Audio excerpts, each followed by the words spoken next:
Hi everyone, it's Rax. We're starting the avalanche of Last Epoch content for Season 3 right now, and I thought we'd kick it off with the video that I think would probably be the most important to you, what I think the best build guides or the best builds are going to be for the next season.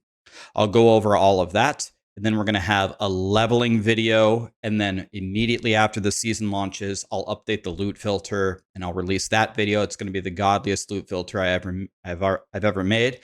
And then I'll probably make a follow-up video, like a day 2 or a day 3, to let you know like where my build stands, what the most powerful things are, anything that we might have gotten wrong, because it's all theory crafted at this point. I'm excited. It's gonna be a great week. By the way, if you forgot, I forgot. I'm glad I remembered. There's Twitch drops. You can win a ton of stuff if you watch on Twitch. So if you want to, I'll be streaming pretty much borderline 24 hours a day for a while.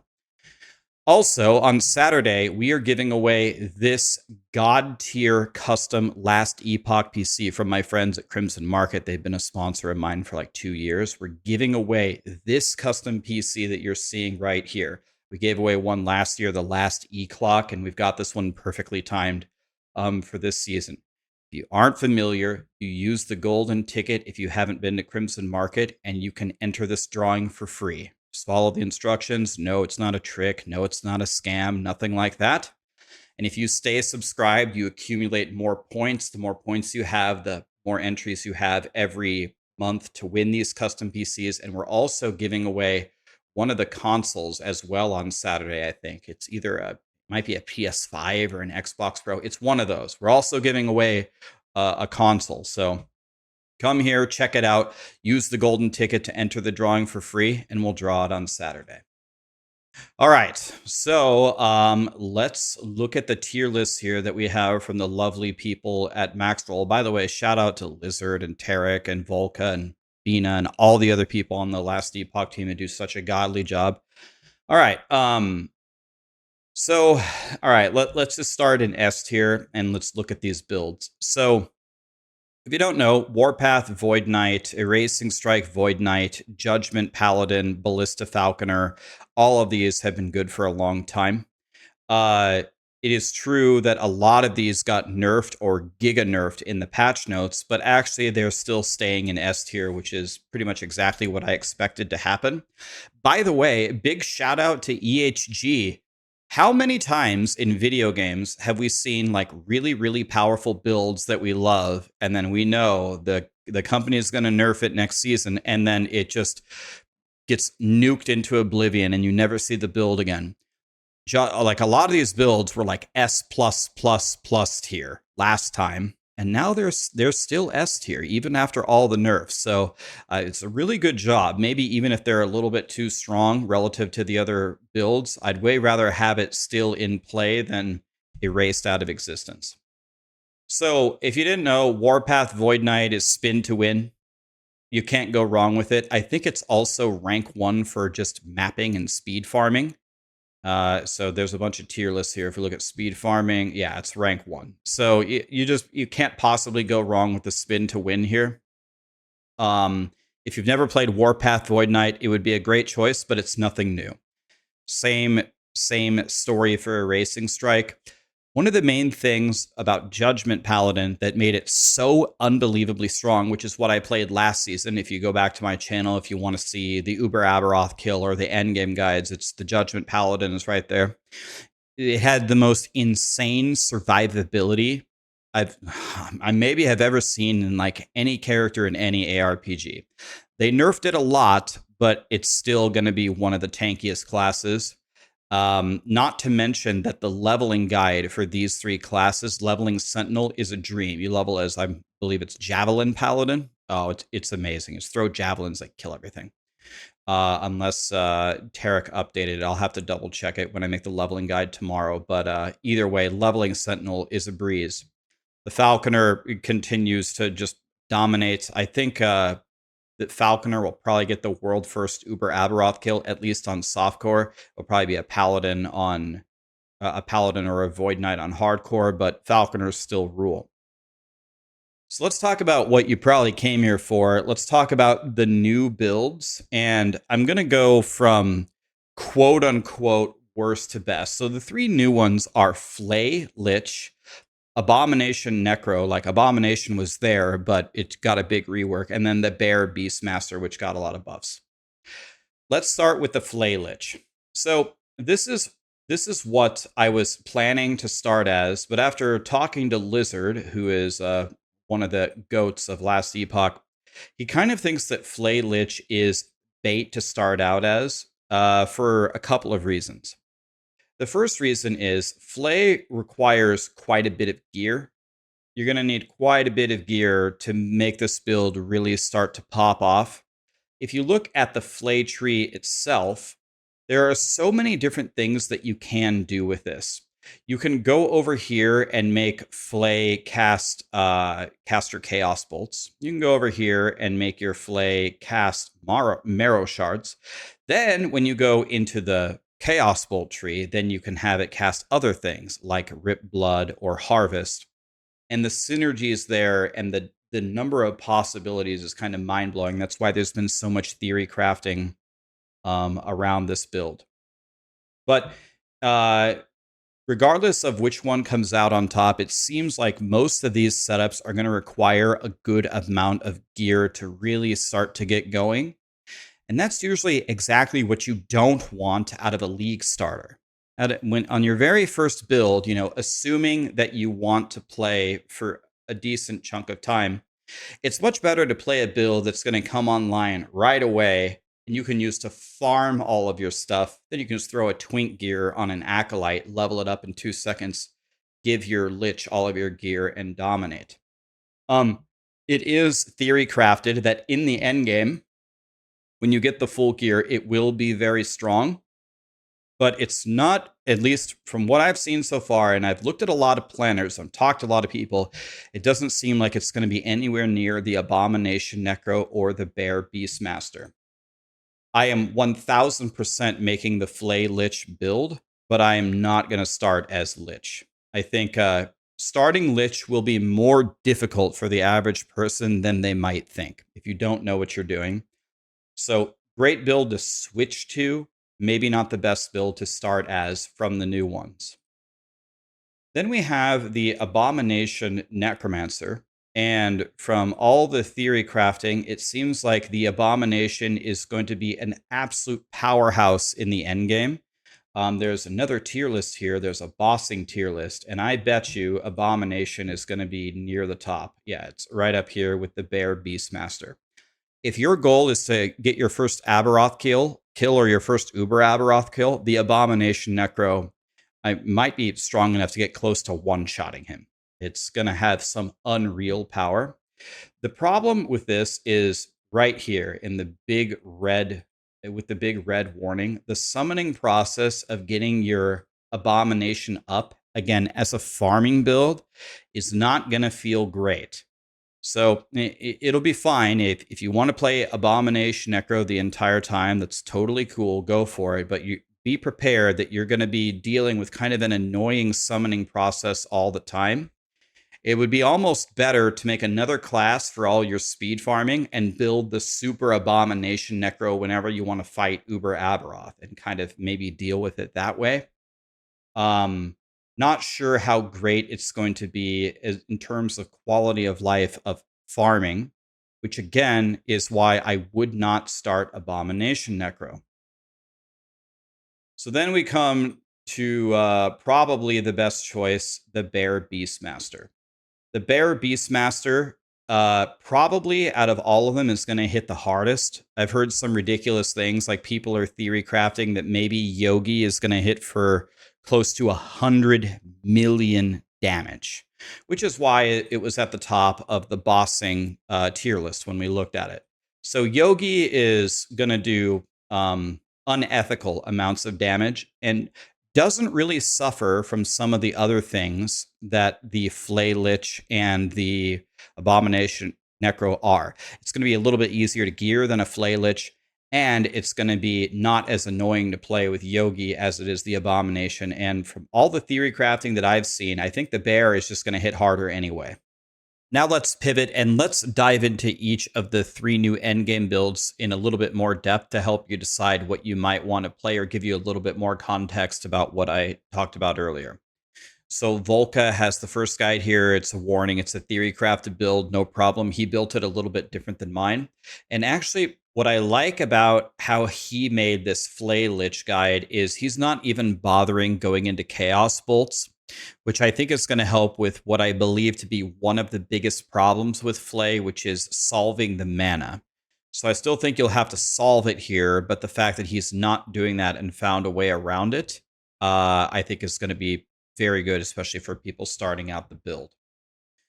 So what can I say about the gear? So first of all, you're going to be stacking melee necrotic and melee spell necrotic damage. And the reason why is because it rolls as a hybrid. Flay is a hybrid skill that's going to scale. You're doing an attack, and also it has a blood eruption component to it. So melee and spell is going to scale it. Then he's going to use this to cast Marrow Shards, which also scales off of spell damage. And then there's going to be ways to get a portion of our melee damage on our weapons as spell damage, which is just going to scale the damage higher and higher and higher. So if you're wondering why we're going for necrotic damage, even though Flay's base is physical, that's why. So one of the most important weapons for this build is the Traitor's Tongue. And this weapon's insane because it gives +2 to all dexterity skills and +2 to all intelligence skills. And when worn in your offhand, it gives you +13% critical strike chance. +2 to dexterity skills and +2 to intelligence skills. Well, Flay down here just happens to be a dexterity and an intelligence skill. So yes, that's +4 levels to Flay from that weapon. So this is absolutely bonkers. This is going to be one of the first things you're going to be going for. You can Rune of Ascendance it, and it's a 1 in 17 chance. It really helps make the build work. The next thing that you're probably going to really want are the boots, the Army of the Skin. And I think these are the new Flay boots, and everything here is just going to help you with everything that you're doing. When Flay kills an enemy or hits a boss, you're getting a stack of excoriation. You have a 6% chance to summon a skeleton. So you might be thinking, why are we doing minions here on Flay? I mean, you'll see in a moment. Has a maximum of 13 stacks, and each stack gives you 13% area of effect and 6 melee damage. So it's dangerous to do math on a live video, but 13 times 13 was 169. 13 times 6 is 60 plus 18. What's that? 78 flat melee damage, something like that. So that's an outrageous buff. It gives you the movement speed. It has a chance to cast Rip Blood. I'm not sure that will matter so much. We're not speccing into Rip Blood. I mean, we do have a lot of stats from our, we have a lot of, I think Rip Blood scales off of spell damage, which we should have a lot of. So maybe it'll do something, but I don't think that's the main point of what we're trying to do here. But it could be a point of what you're trying to do in a different theory crafted build, because as I'll show you here in a second, Flay can trigger Chaos Bolts, which could trigger Rip Blood, which you could spec into, which could be further supplemented by these boots. But a lot of these other things are just for survivability, but these are the two pieces you're going to be wanting to focus on the most. Red rings they're very hard to get on your own, but if you know some tricks, they should be easier. If you're in Merchant's Guild, you'll be looking to buy these. If you're on COF, you can use Prophecies to find the red rings and also the Weaver trees. The core of the mountain is mostly there for survivability. The other pieces are kind of, they're obviously very good, but these two pieces are the super important things, all along with understanding that we're trying to get the necrotic damage, the melee, the spell, and the attack speed, and the pen when we can. So that's the basic rundown on the gear. So if we look at the skills, the basic idea of Reaper Form is just to get a ton of buffs. You get 100% increased damage, 100% increased crit, you get the attack speed, you get increased damage at low health. When we move to the passives, you're going to see we're always going to be at low health. So it's pretty much just there for damage. Flay, here's the star of the show here, and I've actually spent hours and hours and hours making planners, looking at planners. And there's kind of some interesting things that Volca did here. A lot of the planners that I see, first of all, they take this node for the area, the spell damage, and the doubled when a bleeding enemy is within 15 meters. Interesting to not take that. But a lot of times they go down here to take Chaos Bolts. And then when you take Chaos Bolts in the Chaos Bolt tree, the Chaos Bolts can do other things for you. They can trigger Rip Blood, they can trigger Harvest, and they can also just do a ton of damage. But it adds mana consumed per Chaos Bolt. So it's something that you absolutely have to focus on, and it focuses you to stack mana. And when you're stacking mana, every time you stack mana, you're not stacking something else. So I'm 100% sure there's going to be other theory crafted builds that definitely go the mana route, probably also casting Chaos Bolts, but this is probably very difficult to play straight off the bat, which is what I was talking about earlier, because then you have to find a way to stop running out of mana all the time. But anyway, the main thing that we're doing here is he is taking the Blood Eruptions, which you talked about. That's like the spell damage component of Flay. We're taking massive attack speed. We're taking more hit damage. And we are going to cast Marrow Shards with a huge crit multi. So we're going to go into Marrow Shards and scale the spell damage up to Oblivion, and it should be pretty insane. And then the Misfortune is going to have more AoE and do more hit damage for all the curses that are on the enemies. So this should be one of the comfiest ways to play Flay right off the bat. Cool idea from Volca. I'll be honest with you, I hadn't even considered not being a mana stacker on Flay until I read what he was doing. So on Marrow Shards, this is just going to do a ton of damage, and here's where the skeletons come in. So we have the Bones of the Follower. They deal 100% hit damage, but they consume one of your minions. So we're summoning skeletons all the time. We want as many skeletons as possible because we're going to be attacking all the time. And then we're just going to be gobbling these skeletons to make the Marrow Shards absolutely dominate. Everything else here, I think, can be simply described as just trying to make Marrow Shards just do as much damage as we possibly can. Bone Curse is a curse. I believe this turns it into an aura. Yeah, the Signet turns it into an aura. The Bone Curse is just going to give us, again, a lot of utility, a lot of things that are going to give us more damage, and even a little bit of defense, similar to Reaper Form, that's just going to help us. And since we're summoning these skeletons, then we are, of course, going to take a tree and buff the skeletons to make sure that we are getting all the buffs that we possibly can. So we have a chance to resummon, we add to the number of skeletons, we get more global spell damage, they're going to give us more mana, more skeletons, then we're going to go into the Necro passive tree and buff it even further. So the gameplay essentially is just going to be get into Reaper Form, activate your curse, spam Flay all the time, and just destroy everything as you shoot the Marrow Shards and gobble your skeletons, which are being auto-summoned from your boots. So you don't need to have the skeletons on your bar. So that opens up Transplant to move around, and Death Seal, I think pretty much for defense, unspec'd Death Seal to put on your bar. So if we quickly jump into the passive tree, we don't need to go over the entire thing. Obviously, you put 20 points in the Acolyte tree to unlock the other trees. You go into the Necromancer tree, again, to help your skeletons. We have a resummon chance, and we have a new maximum number of skeletons. Over here is going to give them stun immunity and reduce damage taken from crits, just trying to keep them alive so we can gobble them for Marrow Shards is the main reason why we dip into the Necro tree at all. Then we go into the Lich tree. Again, most of this is just to make Flay and Marrow Shards do more damage. But the really cutie patootie thing that we have here is, of course, the dual wielding. We didn't have this before, which kind of enables the entire play style. And then we have this. You have more health, and you gain a percentage of your maximum health as an endurance threshold, fine. But look at the bonus. Your current health and your ward each cannot exceed 50% of your maximum health, and you now always count as being in low life. Remember that node that we looked at earlier for the increased damage at low life?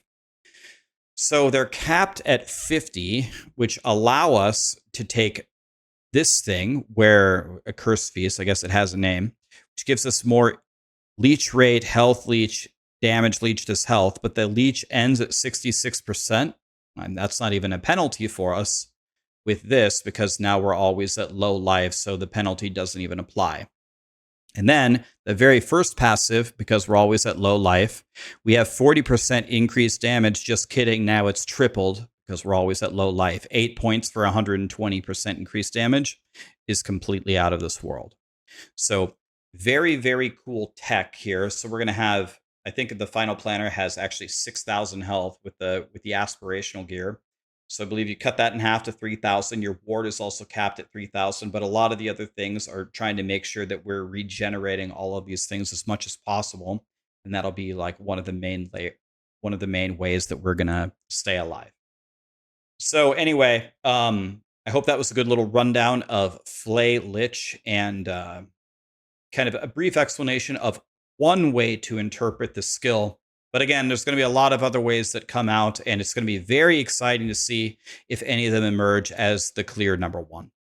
All right, now let's look at the Abomination Necromancer, which we said is going to do outrageous damage at the cost of having a little bit of a weird playstyle, which we're going to see here very clearly. To me, looking at this, I think this is honestly a lot more straightforward than Flay, so probably can explain it in much fewer words. You don't really need any of these legendaries or any of these uniques, as the guide says. With starter gear, it should be fine just straight off the bat. The main thing that we're stacking is minion damage, because our Abomination is going to be doing all of our damage, and it's all just pretty much minion stuff with survivability that you can read through here on Maxroll. Nothing too crazy here to understand. Now, the Abomination itself, if you haven't read the skill, what you do is you channel it, you gobble up all of your other minions, and then you release it to summon a super Abomination, which gets a bunch of other buffs from gobbling the other minions. So that's what's going to make it essentially do everything. So we go around the tree and we take things like, if we gobble a skeletal warrior or a rogue, we get the ability to double strike. Then at the bottom, the double strike damage per warrior or rogue absorbed goes up plus 20%. This is why we're going to be trying to spawn as many skeletal warriors as possible. And there is a node in the tree which takes away the ability to summon the archers, which makes sure that you'll only summon the warriors. So you can enhance this double strike thing. And I think this is what's going to essentially just delete Uber Aberoth for you eventually. So Dreadshade is a buff that we can apply to the Abomination. Just essentially makes him do more damage. Bone Curse, same exact thing. When you take this node, you can cast it on your minion. Just another way to get more damage. Everything here is for the Abomination. The Aura of Decay, we can activate it, and again, we can convert it to physical, and then we can do Infectious Bones, which is going to buff your Abomination damage. Same idea all the time. And summon the skeletons. We're doing this so we can get more skeletons, so we can gobble them with the Abomination to do even more damage. Essentially, it's all about the Abomination, anything that we can do for him with the Dreadshade, the Curse, the Aura, and then gobbling the skeletons. Again, the passive tree, look through it in great detail. I would say it's pretty self-explanatory. We're just taking a bunch of stuff to buff the Abomination. Anything that's going to give him more health or damage or survivability. We take the same thing that we were taking on the summon or the Flay Lich to get the max number of skeletons and to get the minion stun immunity and the reduced crits from the damage taken. It's all pretty self-explanatory. We're just buffing the Abomination to the moon. Nothing too crazy here in terms of mechanics. Now, here's the part that I really want to talk to you about. The gameplay.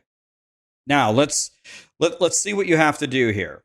So you summon a mage, a wraith, a bone golem, and all of the summoned skeletal warriors. We're taking as many in the skeletal warrior tree. We're taking as many max skeletons as we can, so we can gobble them all up. So here's one, and here's one. I think this is another one. We got skeletons everywhere, right?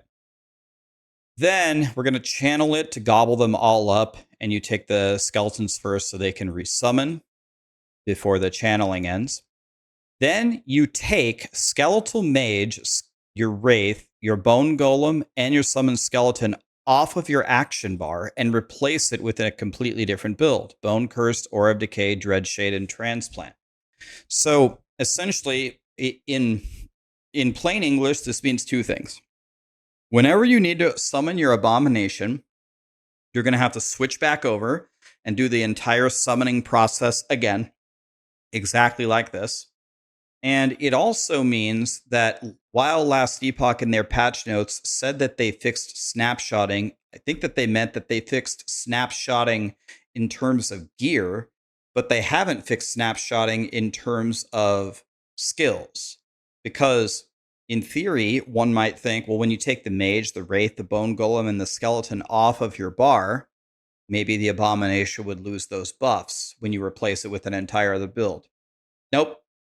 I think obviously Blizzard thinks so as well. That's not fixed. So this is the part that might drive you insane. It's a very straightforward build, not too hard to gear for, no required uniques. It's pretty straightforward for the passives and the skills. Just buff the abomination. The gameplay is not too crazy. When the abomination is finally up, put the dread shade on, put the aura of decay, put the bone curse on the abomination, direct him with the A key, run around and let him smash everything. That part is fine when you get there.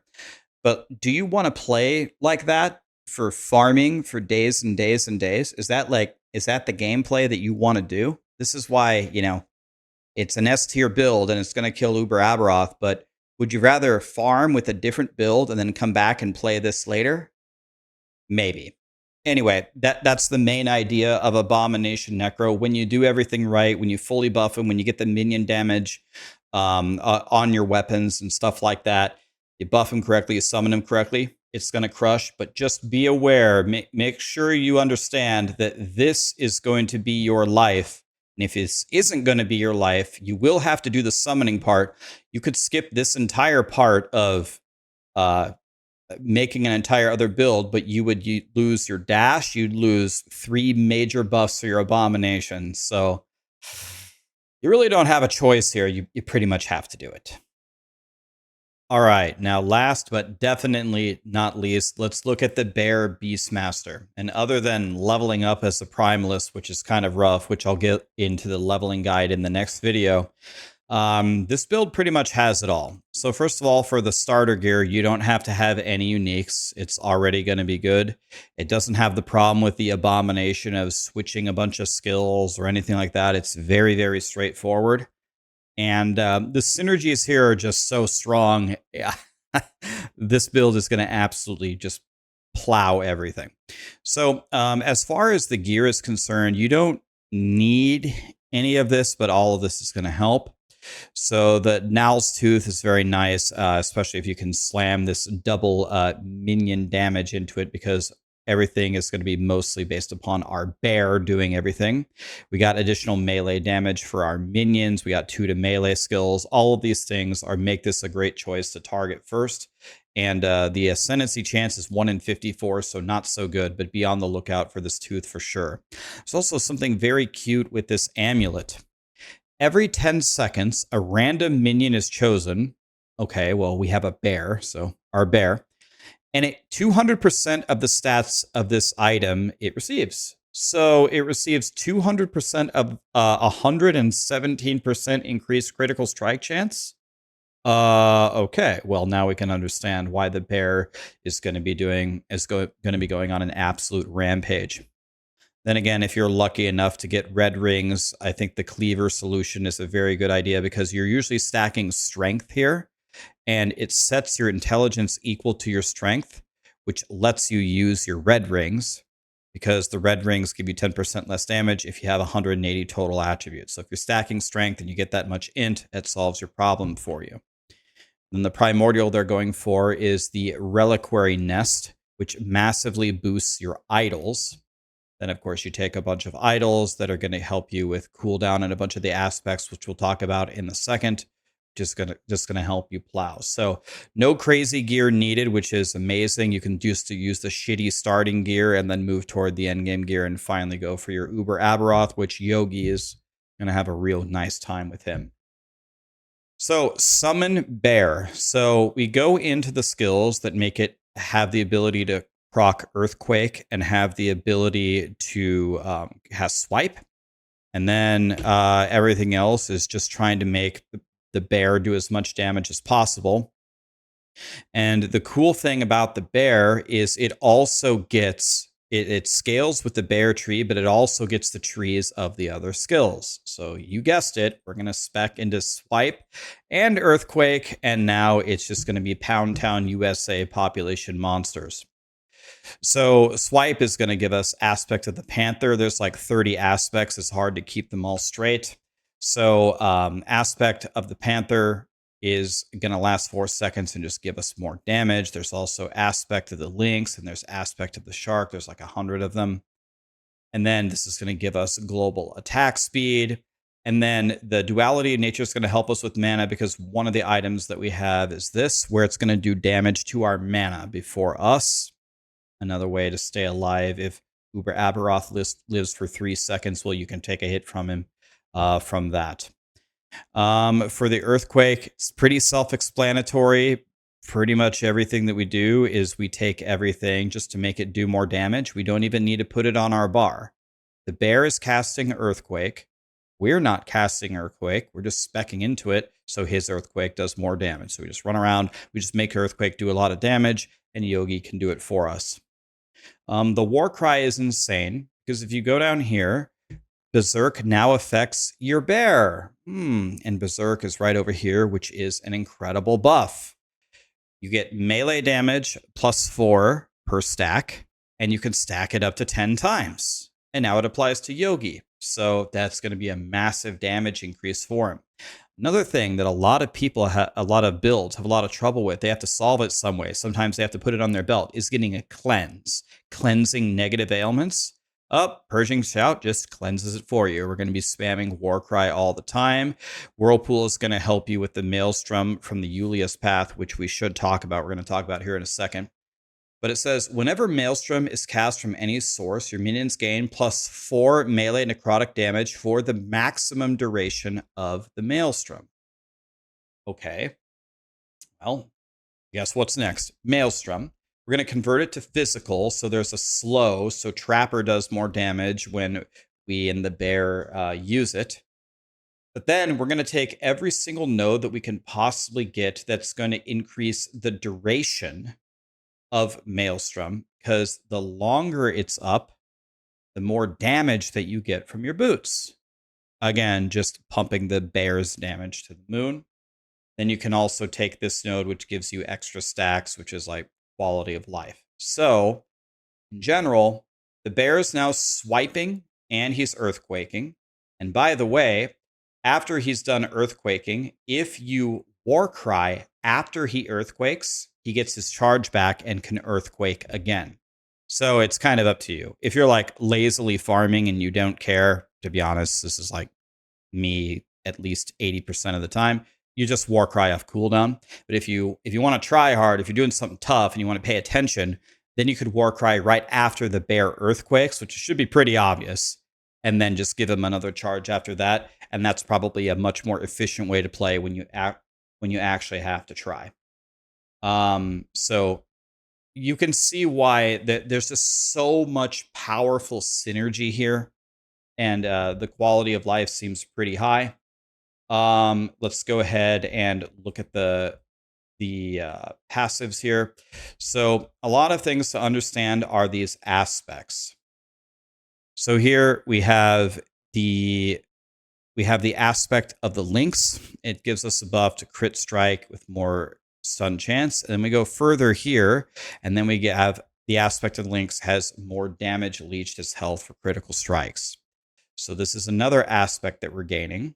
And I don't think we have enough aspects, so we should probably get another one. How about aspect of the Shark, which gives us more melee damage and melee attack speed. And then you boost it further and you boost it further. Everything else here, it can be pretty much summarized as stuff for Yogi and stuff for helping you keep you alive. So we have like 100 aspects. We're casting our spec Swipe and Earthquake. We have this Warcry, which gives us cleanse. It gives us the Berserker buff. We can half the thing's cooldown. And then with the Maelstrom thing, if we wait 3 seconds and then cast it, this is going to be up very often. Then with synergy with our boots, is going to massively boost his damage again. And then we're just going to jump around with Leap and smack people with Swipe pretty much while we let our bear do everything. And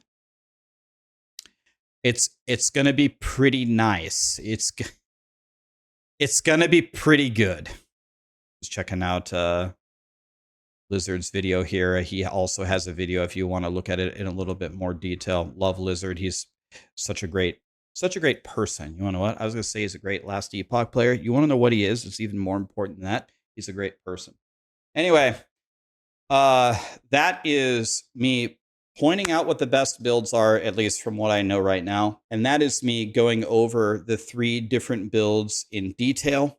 I don't know. I don't really do videos like this. I would be interested to know, did this video help you make a choice? I'm trying to help you make a choice.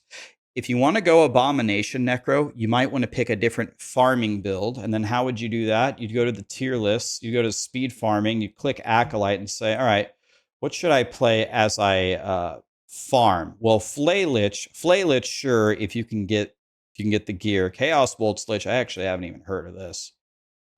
Is this a new guide? Let's go to the changelog. Is this a new guide? It is brand new. Okay, so maybe it's the Chaos Bolt Lich. Maybe if it's not super gear dependent. This build needs stuff. Okay, so maybe not that. But you just go to the speed farming thing. I mean, Torment Warlock is great for farming for one example.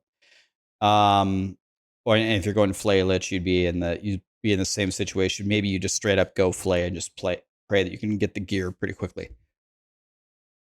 Anyway, I'd love to know if you found this video helpful. The next video that's coming out, it'll be out tomorrow morning, will be the leveling guide, and I'll be heavily focusing on Acolyte and Primalist, because that'll be the Flay Lich, the Abomination Necro, and Yogi. I'll show you gameplay, and I'll explain to you exactly how to level up the fastest. And then immediately after that, the season will start. And I know people love the loot filter, and there's a lot of new functionality. I will fix all of that. And then I will have a brand new loot filter up for you. I want to say within 24 hours of the league start, but let me give myself at least 48 hours. I'll have it up. It'll be amazing. I will not only have the template for you, but I'll also build it for you. And I'll build it for all 3 of the new guides. Whether you're playing Flay Lich, Abomination Necro, or the Bear Beastmaster, I'll configure it so it looks for all of the items that you might need for any of the builds for all variants. So that way, if you're just trying the new stuff, you'll be good. Anyway, this is too long. I'm going to stop talking. Hope you guys are having a great time. Can't wait to see you in Last Epoch. By the way, in like 10 hours from now, we have a mega POE2 update. Oh, you better believe I'm going to watch that. And you better believe I'm going to have a video about that and a ton of guides for whatever's next coming over there. I still love POE2. Can't wait to play that as well. Thank you. By the way, use the golden ticket. Enter the drawing for the computer. See ya.